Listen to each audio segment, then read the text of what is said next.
Hello and welcome to our special edition for the grand finale of the Africa Cup of Nations. The Ivory Coast have been crowned kings of the continent for a third time on home turf after beating Nigeria 2-1 to top off what has been a remarkable journey and an incredible comeback in a tournament full of drama and surprises. Sebastien Haller getting the winning goal in another amazing story of unlikely triumph. To go through all the the action from the final and the rest of the tournament over the past month, I'm joined by France 24's Jean-Emile Jammine and Thando Sibiya in the studio. Thank you for joining us both this evening. We'll also be joined by James Vassina, who's been following the tournament for us in Ivory Coast. And let's cross straight to the heart of the action in Abidjan, where James was watching that final for us. James, just take us through it, really. This has been an absolutely remarkable journey for Ivory Coast to get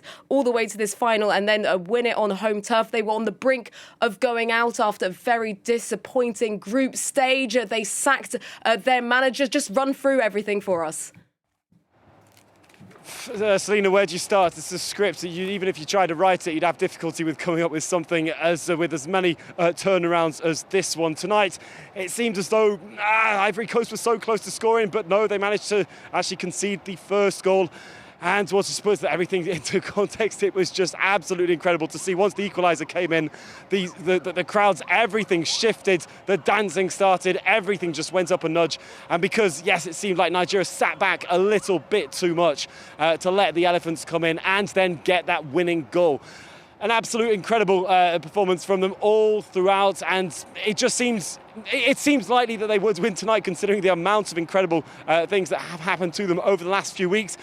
Not going to lie to you, there was a lot of tension that you could feel in the stadium, even when there was even when they went equalised and made it one apiece. But there was tension in there, even also after that second goal, because they still had quite a bit to play. And obviously, we know how many turnarounds there have been for them, how many bumps and last-minute whatnots that you can imagine everything possible over these last few weeks. So it seemed incredible. Yes, they managed to do it, and you can see the final minutes coming down. They managed to do it. The stadium behind us, as you can imagine, it has erupted. There's the sound even of elephants coming out of there.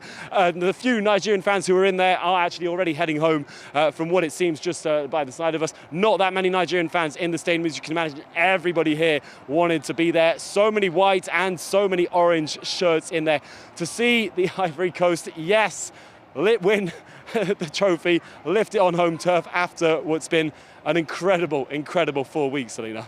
Yeah, well, I can imagine a very electric atmosphere in the stadium this evening. It really did look like the fans were the 12th man in that stadium. Thank you, James. We'll be crossing back to you later on in the show. Let's bring in our two guests in the studio to talk about this incredible final and incredible tournament.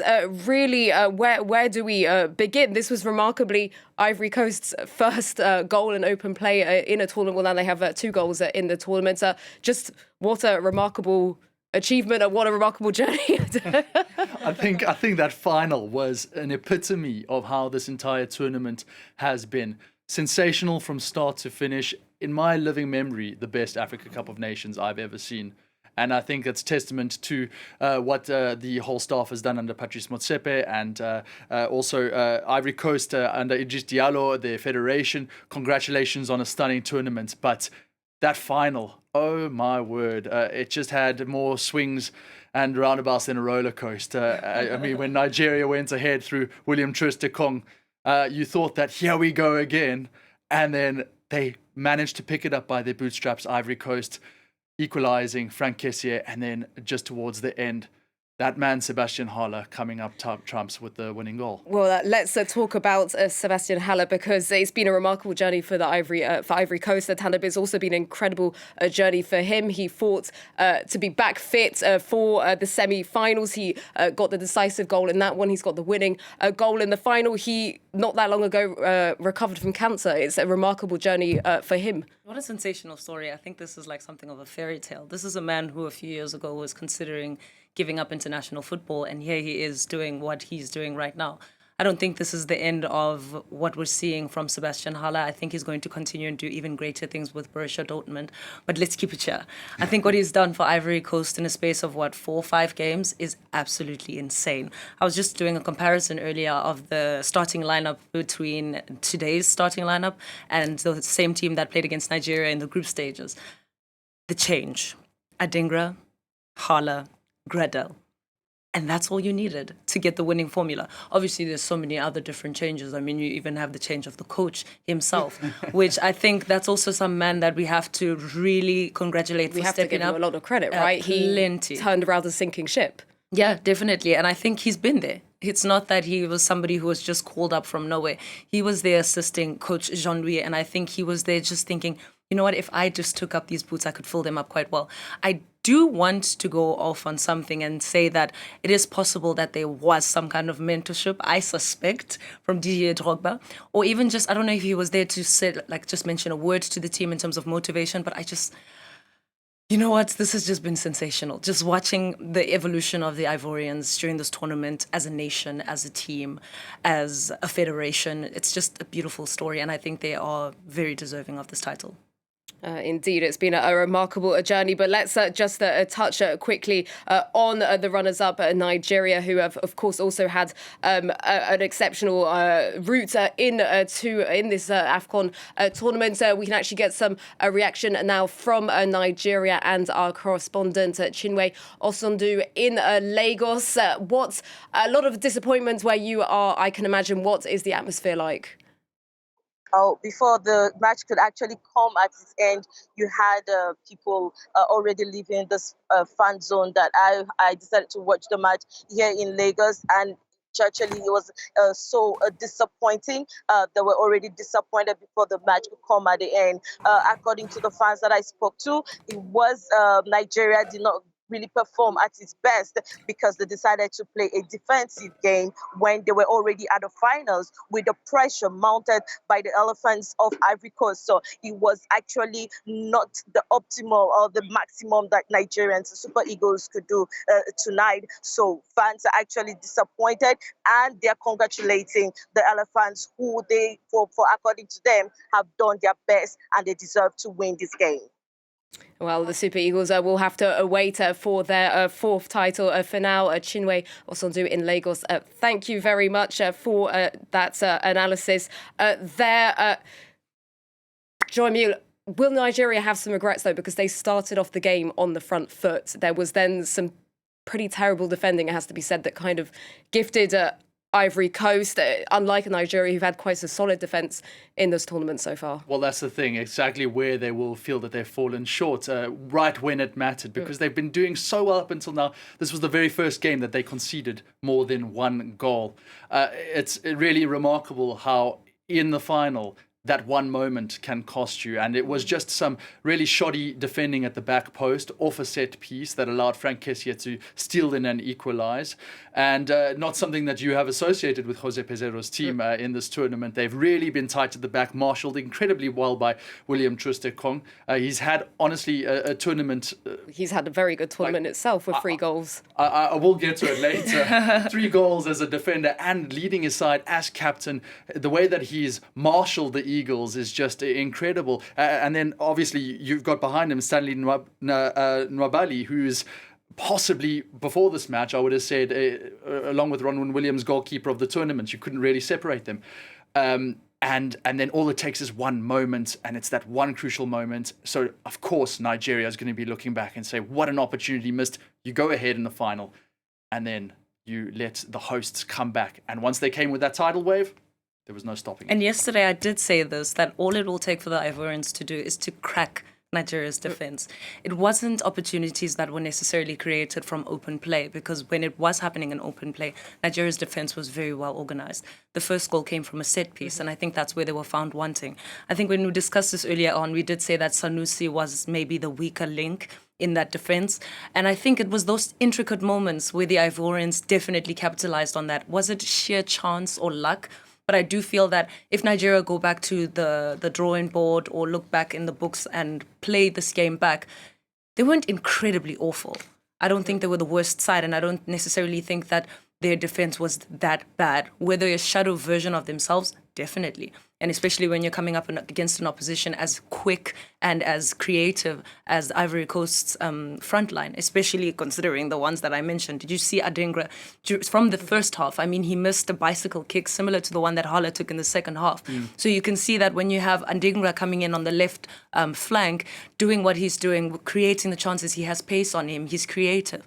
I just think he's so enterprising against the defenders. And I think that then you come with Haller in the middle. It's going to be very difficult for the defense to organize themselves. But then again, you have a backline with Tristakong who's actually like marshalling that. It was actually, I think that they did a good job, but they were caught wanting. Even the second goal by Haller, I just think it was a weak moment. So overall, was Nigeria's defense terrible? I don't necessarily think so.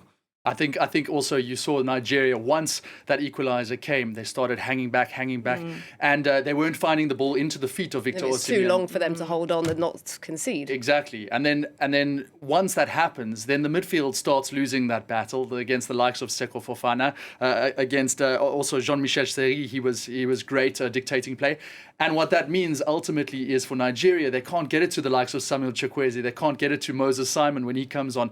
It literally just wasn't getting to their attackers in those dangerous areas. And they found the entire team shape just shifted back on the terrain. And ultimately, they just couldn't put enough pressure on the goalmouth of Ivory Coast when it mattered. And just full credit to the persistence of Ivory Coast, winning those first balls, winning those second balls as well, and then just making that pressure pay in the end. Well, let's bring back James Facino, who was at that game for us. James, what's your takeaways, having obviously followed Ivory Coast throughout this tournament? What are your takeaways on their achievement, their title? Well, their achievement is a spirited side that we've seen. And actually, to answer that, I just want to bounce back to what Thando was wondering about, whether there's been any behind-the-scenes help from Didier Drogba. I can't confirm, of course, anything right here, but I can tell you that tonight they did get a personalised message from the man who is a huge, huge figure for everybody here.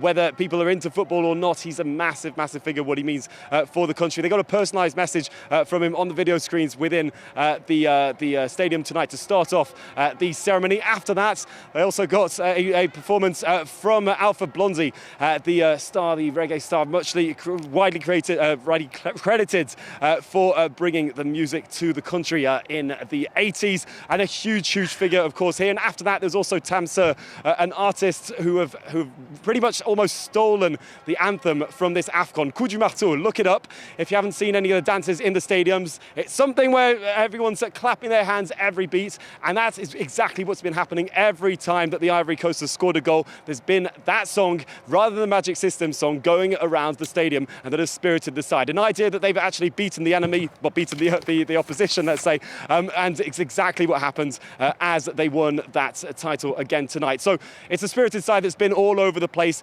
but there's no doubt about it, the fans have been at the centre of this, and the team has said it so far every time. The team have also said that this is already success, just reaching the final, but again, it is that huge importance, because when you're at home, you've got obviously the pressure of doing so, and this hasn't happened for almost 20 years.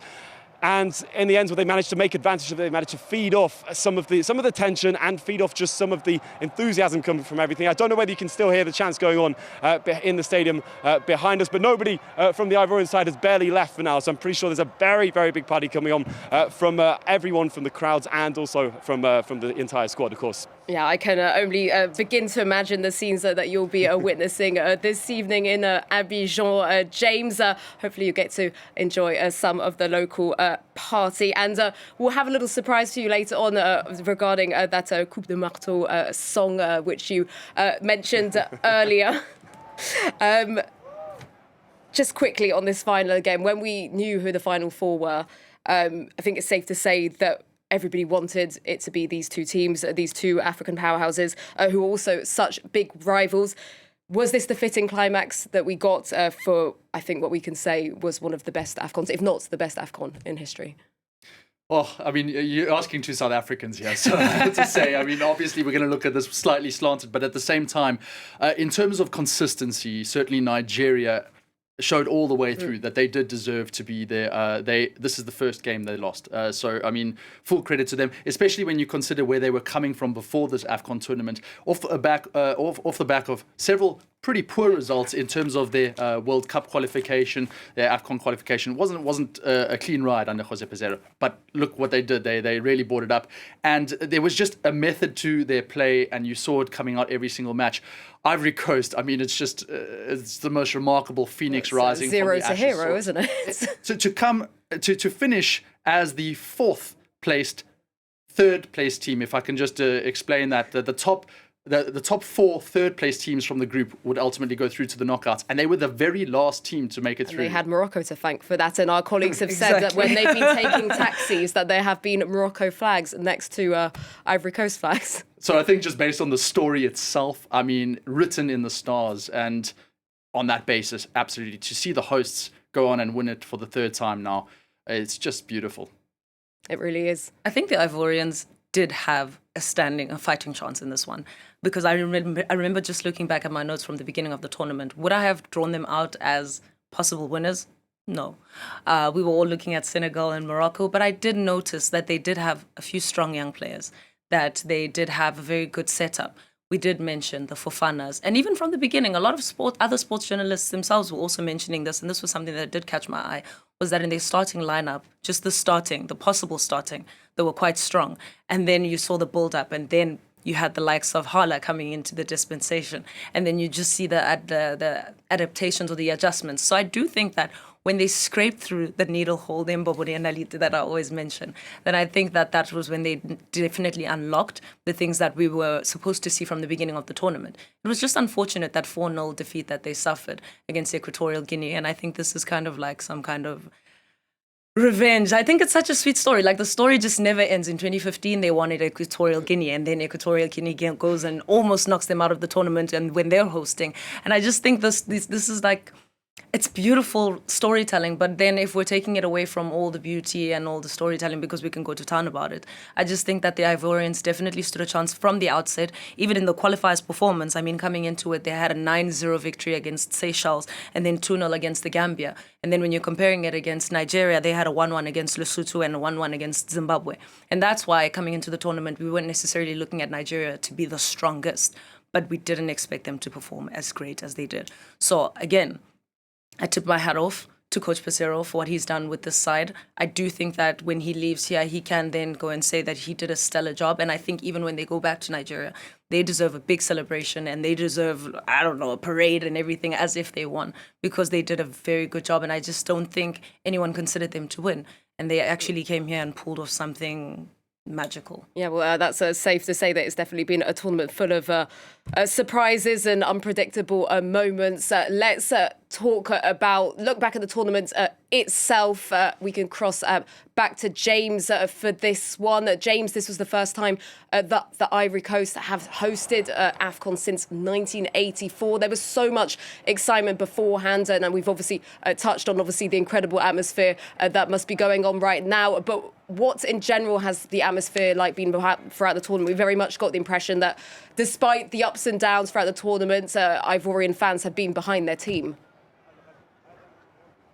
Oh, it's definitely lived up to its reputation. This is it's been branded as the hospitality AFCON, and of course the Ivory Coast has done everything to uphold that. I think in terms of organisation, everything's pretty much run really fluidly, and it's been a really nice experience just to be able to see everything in terms of on and off the pitch, everything going forward. So, all in all, definitely I think they can be proud for what they've managed to host, of course, this year round. Obviously, they took time to delay it because of the weather concerns to make sure that everything would be good. Obviously, very important for the pitches and all. But they've had to put on a lot, including building, of course, this 60,000-seater stadium behind us here for all of this. And obviously, we'll see. What's going to be important is to see whether these facilities are still used. A lot around the stadium around here in the north of Abidjan is still under construction. There's a lot of piles just of earth just all around.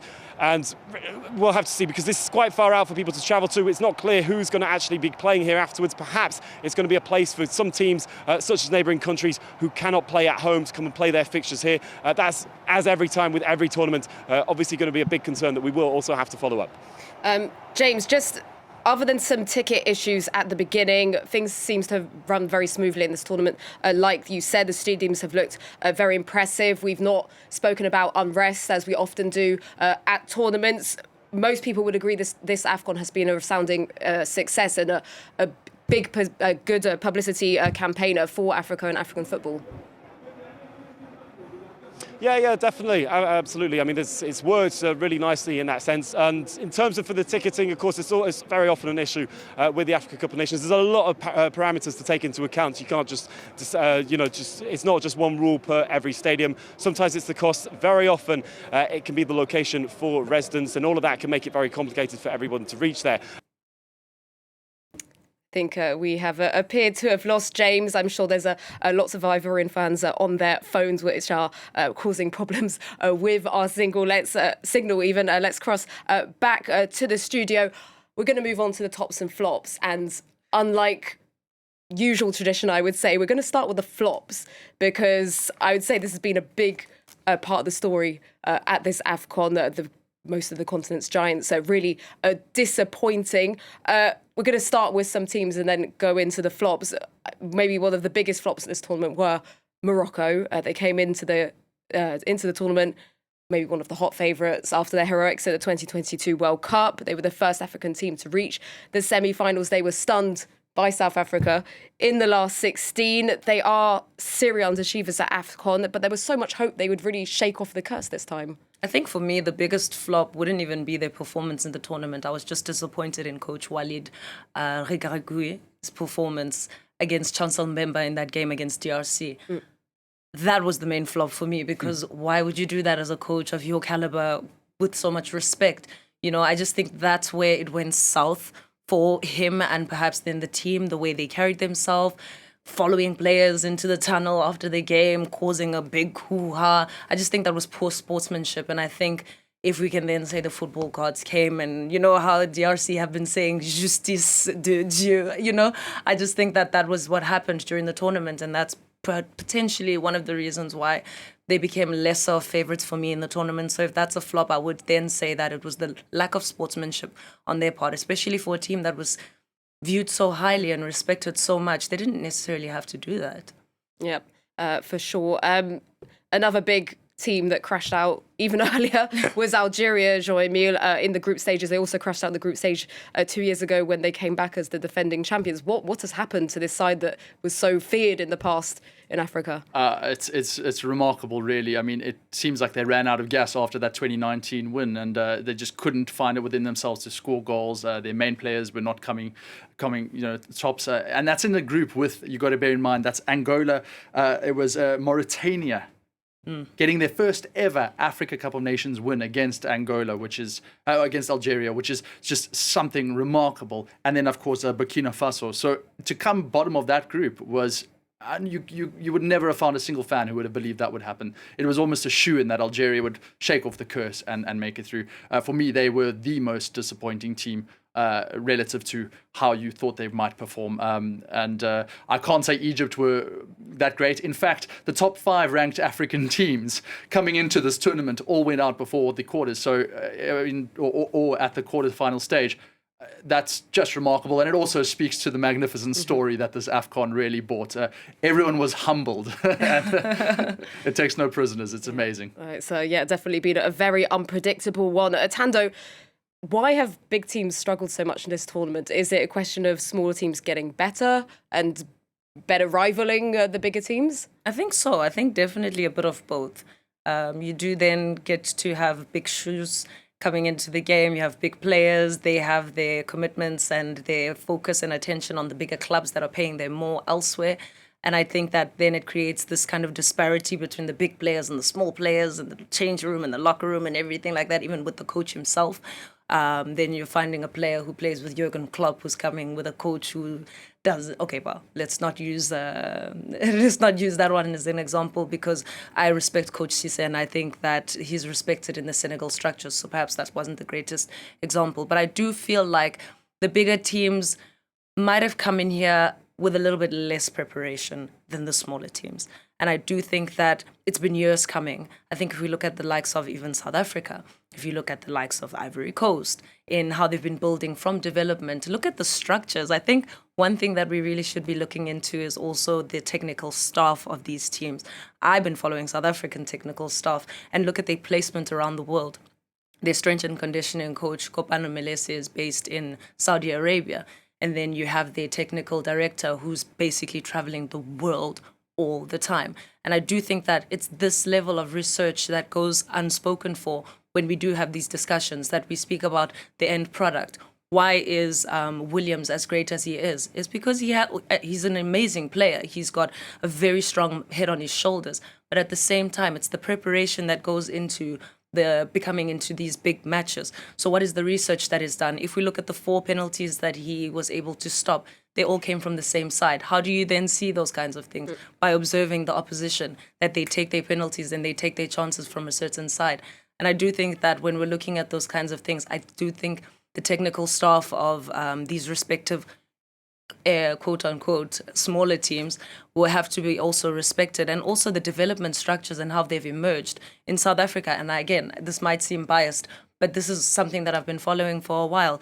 Looking at the emergence of development leagues like the Multi-Choice Diski Challenge, which has now been renamed 2 years ago, I think it was, and seeing what it has done for the football structures. Evidence Makgopa, who is the striker for South Africa, he came from those structures and he rose within and he got signed to the professional side of the development side that he was with.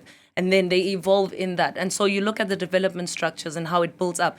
Even now, Coach Ms. Faye, he was with Coach Jean-Louis Gasset for 18 months. And prior to that, the experience he had was in France development structures. So these are coaches who understand the youth player. Look at the Ivorian structure and the average age of their players. These are young players. These are young guns that are coming on. So I think these are the kind of intricacies that we then look at with the smaller emerging teams. And I think these are the kinds of things that fell short in maybe preparation with the bigger teams, is that you knew that you have big guns and you just put them on the starting lineup. But how much was the preparation coming into this thing? They thought it was going to be basically a clean ride all the way through. But just a quick word, I have to mention his name, Bubista for Cape Verde. What a fantastic job he's done in terms of recruitment and keeping that core structure together with the youth academy. And it's just the prime example. Angola as well did a fantastic job in terms of that. So, I mean, it's in terms of defenses, in terms of the structure of play and just continuity, we've really seen the traditional smaller teams coming to the fore. And I mean, AFCON just, it's such a level playing field. It will bring the biggest players down and will bring the unknowns to the top. I do want to say, though, don't write the Moroccans off. They are working on some development stuff next year. That's the one they want to win, isn't it? Have you seen their development structures? Have you So seen much what money they're invested, investing so into much their money. infrastructure? So don't write them off just yet. I think they'll they've definitely got something be going. building up to a victory. They will hope on a home turf next year. I think we've already moved on to the tops of the tournament a bit, but this has obviously been such an unbelievable tournament with so many insane matches, a record number of goals scored. There's been so much drama and surprises. I'll start with Jean. What are your tops of this tournament? In terms of actual events, I mean, there are just so many little parts of the AFCON which will be unforgettable. And I will again mention Ronwen Williams' 6 penalty saves over the course of the competition. That was quite incredible. It's never been done before. Mozambique scoring 2 goals against Egypt and getting a draw out of that game. Mauritania getting their first AFCON win. Namibia getting their first AFCON win against Tunisia. There were so many incredible moments. I just think Cape Verde's quality of goals, their style of play as well. The DRC, I know this is off the field, but I just thought it was quite poignant, raising awareness for the troubles in their country in the eastern part. I thought that was quite an impressive display of unity. I think, I mean, there's just so many. Stanley Nwabali in goal was tremendous throughout the tournament, and a whole lot of firsts. And I think my favorite one came tonight with Sebastien Haller and his recovery story and getting Ivory Coast their first trophy since 2015 and their 3rd overall. Yeah, it really is a real fairy tale story, isn't that? Just not for Haller, but also for Ivory Coast. Thando, do you have any other tops that you'd like to throw in there? Yeah, I just think even for Nigeria, Shame, let's give them a little consolation prize. Osimhen was one of the eyed favourites during this tournament, but he didn't necessarily perform in terms of getting his name on the score sheet. But I do think that a title that we've come up with for him back at the desk is the provider. I think he's been excellent in provision of goals for the Nigerian attack, and he actually marshaled it very well. I think one performance that I think was stand out for me was his performance against Angola and the way he created that goal. But instead, he was used as a dummy, or he used himself, or whatever the plan must have been, where he pulled out a right back close to goal mouth, and then he created the space for Lookman to then come in and then get the cross from Simon. And I think it was just that decision-making that then makes it so incredible to watch Osimhen play. I was a little bit disappointed with his behavior today. I don't necessarily know what was going on. I think he was too rattled up. He just seemed a little bit too passionate, and I think that got into his head a little bit. Perhaps there were also some things that we might not have seen that might have fallen short to the eye, because there were a few remarks about the referee coming a lot for him, and that's when Coach Pesero also then came in to intervene. Yeah. But I do think that Osimhen being the provider for the Nigerian attack, and also just taking the step back to allow for players like Lookman to come forward, even the likes of Calvin Bassey to come all the way from defence to come forward when there's a whole Osimhen who's there. But obviously coming into the tournament with him being CAF's best player of the year and him performing the way he's performing at Napoli, obviously he was going to be the target for Nigeria's attack. And I think they used that to that advantage. And he's a strong man as well. So I do feel like going forward, he's one player to definitely look out for. And I just want to give him kudos for the way he's carried himself throughout the tournament. And final kudos, sorry, I have to just, it would be really bad for us not to mention the standard of refereeing. I was going to say it myself. VAR referees, Jose Mourinho actually came out and said that the whole of Europe should actually just get trained and coached by the AFCON referees, because they've done such a sterling job. A round of applause for them, because, wow, what a tournament. And they've shown that VAR can be here to stay if it can work effectively. So well done to them. Yeah, big well done on that, because, VAR doesn't always go down so well, does it, with football fans? And I don't think that's been the case at this tournament. Whilst we've still got some time talking about tops, let's touch on the players that have made this tournament. There have been so many talented players putting African football on the map. Jean, I think you've put together a team of the tournament that you can run through. Yeah, sure. It was a touch and go for the goalkeeper, as I mentioned before this match. I'm going to have to give it to Ronwen Williams, certainly just based on the fact that he conceded the least amount of goals throughout the tournament, and he became the first South African goalkeeper to have 4 clean sheets in a single tournament, the first of all time. So fantastic by him. Right back, I think we talked also another South African, Khulisi Mudau, Mamelodi Sundowns player. He was amazing against the DRC, and he had a very consistent tournament throughout. Centre defence, it was William Troost-Ekong. Yes, definitely, without a doubt. I think he definitely merited that position. We even saw in the performance in the final.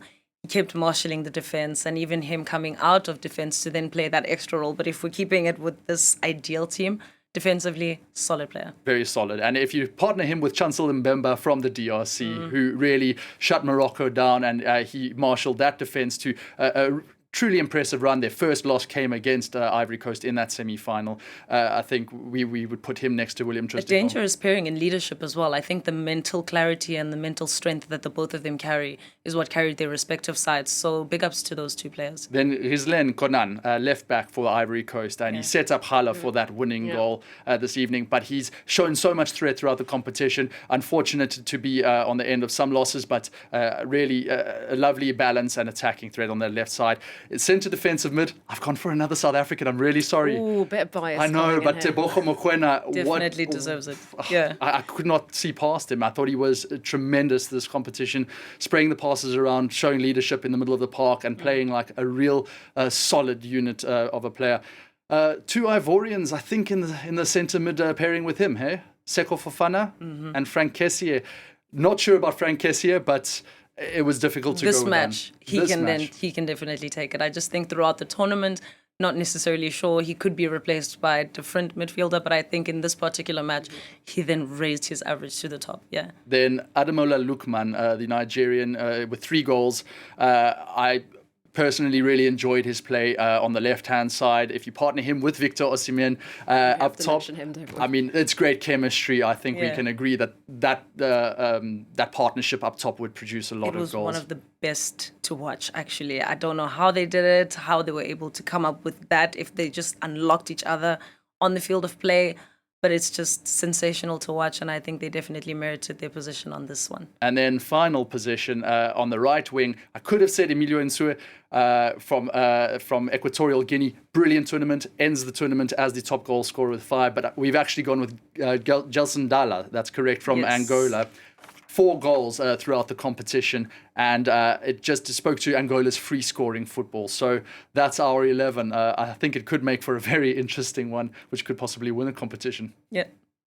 Well, it's been an incredible tournament, hasn't it, really? There's just so much action that has gone on. Is there any final thoughts, any final takeaway we have before we leave? I think Africa is a continent of storytelling, and I think we have witnessed one of the best stories that we have seen in football in a very, very long time, and I think it's made us all fall in love with the game very much again. Definitely, and I think to just witness it and see how much it's expanding is even greater. Seeing how many people have now come in to stream the football matches, to be following on social media, the presence is insane. It's even branched out to the United States. I don't know if them hosting the next World Cup has anything to do with it, but from a broadcasting perspective, from just everything, I just really think this particular AFCON was incredible to watch, and I love that it reached out to so many more people to then see just where the beautiful game is at.